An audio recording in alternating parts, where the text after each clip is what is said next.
Welcome to the Creative Chats Podcast with Mike Brennan.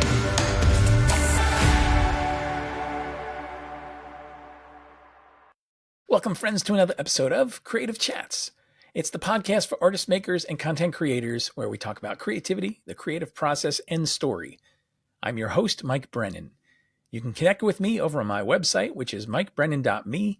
And that while you're over there, I would love for you to check out the resources I've created for fellow creatives just like you. See, I know what it's like to struggle to be consistent with your creativity, to try to monetize it, to try to come up with fresh ideas, wrestle with imposter syndrome. I mean, all the things that go into this creative journey of ours. I've been on my creative journey for a really long time. I'm not going to tell you how old I am, but trust me, it's a long time. And I've encountered a lot of things, and I still do to this day. And all the things that I create, all the resources come out of my own experiences and my own knowledge and wisdom that I've experienced in trying to navigate some of these things. So I've created like the Daily Creative Habit Journal, which is a 90-day journal that helps you track and measure your creativity, set intention on the things that you want to do, and actually make sure that you're showing up and doing what you promised yourself that you would do. Because let's face it, so many times we have these ideas and we start maybe, and then we're kind of passionate, and then interest wanes or life gets in the way. And then before we know it, it's been a really long time since we've actually engaged with our creative passion again. So I want to help you with that. I want to help you show up more consistently. I want to help you get traction and movement towards the creative goals that you have. And I have spent 13 years doing daily projects, daily art making and writing and all sorts of creative activities to help propel me forward, to help me move towards creating things like books. I have 8 books that I've self-published, creating things like this podcast, creating things like talks that I deliver for conferences and for organizations. I mean, you name it, whatever it is that I've created in my lifetime, it all comes out of this place of engaging with my creativity and really making sure that I'm moving towards my goals and achieving them when it comes to the things that I've said I'm going to do. I want to help you with that. So you can go to dailycreativehabit.com or mikebrennan.me. Simply click on the tab that says Daily Creative Habit, and you'll see some resources there. I would love to connect with you and help you in whatever your next step is. Now, today I want to talk about something that is honestly not something we hear a lot about these days. And I'm borrowing something from Simon Sinek. And as a matter of fact, this isn't even going to be a very long episode because I want to point you over towards his podcast. He has a specific episode where he sits down with Elle Cordova, who maybe you're familiar with her, maybe you're not. If you've been on TikTok, you've seen certainly her videos that are font personalities and doing some poems, things that kind of came about through the pandemic. Anyway, she is a multi-creative person, and Simon sits down to talk with her, not just about what her projects have been, but they sit down to talk about this idea of boredom. Yes, you heard me right. Boredom. Like, when was the last time we were bored? If you're anything like me, it's been a long time because we have things at our disposal like this, like our phones. We don't have to be bored because we're constantly getting notifications. We're constantly being able to check social media or watch YouTube videos or look at TikTok or listen to music. Whatever it is that we want, we pretty much have at our disposal. And I think sometimes that comes with a price. And that's certainly something that Simon Sinek has talked about. And I want to just introduce this idea to us today. And then again, I want to point you over to his podcast because he does a much better explanation and he dives deeper into some of these thoughts. And instead of just trying to riff off of what he's already said, I just want to point you in his direction because I think it's something of value. And certainly, I think whenever I come across something that's valuable, I want to share it with others. This idea of boredom, I remember being a kid and thinking to myself, I'm bored. I would tell my mom, I'm bored. I'm bored. And inevitably, she would be doing something else. And then finally I would wear her down. And then she would be like, okay, let's play a game. And maybe we took out a board game, and my sister and I and my mom, we would play this game.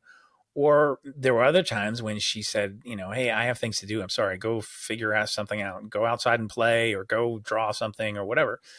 And sitting in that space, trying to figure out what am I going to do, helped shape my imagination.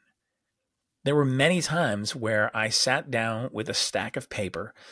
We had this stack of paper that was on top of the refrigerator that on one side, it was like old reports from work or something, or I don't even know what was on the one side, but the other side was blank. And so my mom would give us these stacks of paper because she knew we would go through a lot of paper, especially me drawing. And instead of constantly buying copy paper or some other expensive paper, she would just give us this paper and go, use the other side, use the blank side. So I would sit there and I would have either markers or crayons or pencils, and I would start to draw. I would start to imagine. And it was that boredom that was the thing that made me sit down in the first place. It opened up my mind to possibilities. It made me ask questions, even at a young age, of going, surely there's something I need to be doing with my time right now. What could that be? And this isn't necessarily all about always having to pressure yourself into thinking this space, this boredom space, has to result in something huge. It's not really about that. What it's really about is having space, margin, where you let things breathe, where you stop pushing on a problem, and then maybe a problem resolves itself because a solution presents itself. Like, we've all had these experiences. We talk about this often, right? How when you're in the shower, you get these amazing ideas. Why is that? Well, because your brain is kind of turned off. You're just kind of going through the motions of being in the shower and washing and doing all the things out of habit. And your brain is kind of free in that moment to just roam, to wander, to think, to ruminate. And that's usually when you stop pushing on something, you stop pushing on the problem, that the solution arises. And a lot of times it's in the shower. Or maybe it's when you're walking the dog, or you're doing something else where your brain is kind of checked out a little bit. And maybe you're physically doing something, but you don't have to really think about what it is that you're doing. We don't have too many of those spaces left in our life, honestly. Because again, it used to be where you would go to the store and you'd wait in line for checking out at the counter. And that time, depending on how many people were in front of you, used to be spent thinking, used to be spent. Maybe you glanced at headlines at tabloids. Maybe you looked at some people around you. Maybe you looked at whatever things that you saw within your view, but you were left thinking. And now we take out our phones immediately and we get impatient and we can't wait until we actually can move forward. And we fill that time, we fill that space with as much stuff as possible. And again, that's even when we're intentional about that. There are other times when it's doing it on its own. We get notification after notification of things, of comments on social media, or people texting us, or phone calls coming in, or whatever that is, that app that's on your phone sending you, hey, pay attention, pay attention, pay attention, pay attention. And what happens is when we pay all of our attention there, we don't leave the space to pay attention to things that maybe are going on underneath the surface, things in the background. A lot of creative thought and ideas and concepts, the great ones, they come when we have space.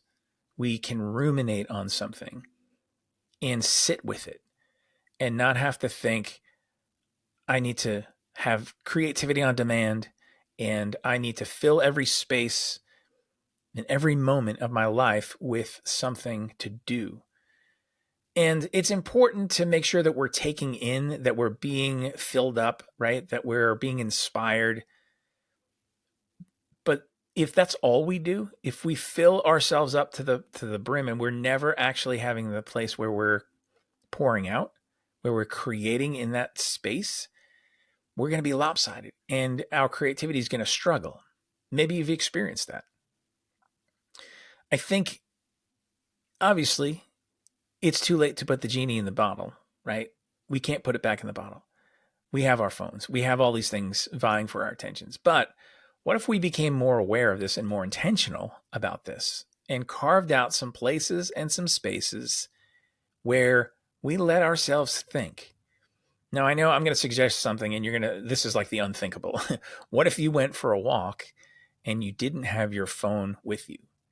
Or if it was with you, you put it in a bag someplace, or you put it someplace where you didn't have it in your hand or readily accessible, and you let yourself have that space to think, to just be, to see what happens, and not, again, pressure yourself that that time has to walk away with the solution to something that you're looking for, but let things happen organically, naturally. I think this could really impact our creativity. And I know I'm challenged by this idea. I'm challenged by the idea of not filling my space and my time and my attention constantly with things. There's a lot of cool things out there. There's a lot of videos that we've never seen yet. There's content creation that's happening every single day. And so there's no shortage of things to engage with or to consume. But let's not consume so much that we don't create, or that what we create is shallow. So just some thoughts around how can you introduce boredom into your regular routine and your day so that it can affect your creativity, where it gives it a space to ruminate, to breathe, to just relax for a little bit and see what happens. And again, I want to point you to Simon Sinek's episode where he talks about this in greater detail. And I hope that you're inspired by this. I hope that this takes up space in your thinking and you really start to examine, is this something I'm even interested in? And if I am, what can I do about this? How can I start to implement this into my life? So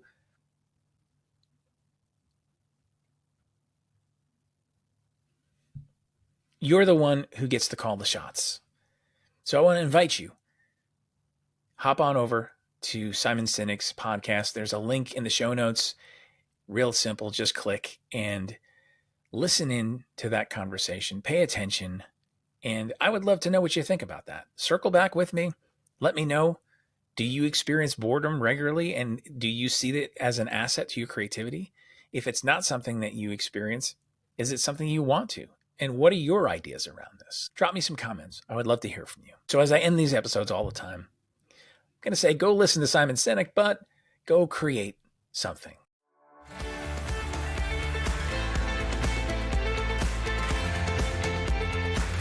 Thanks for listening today.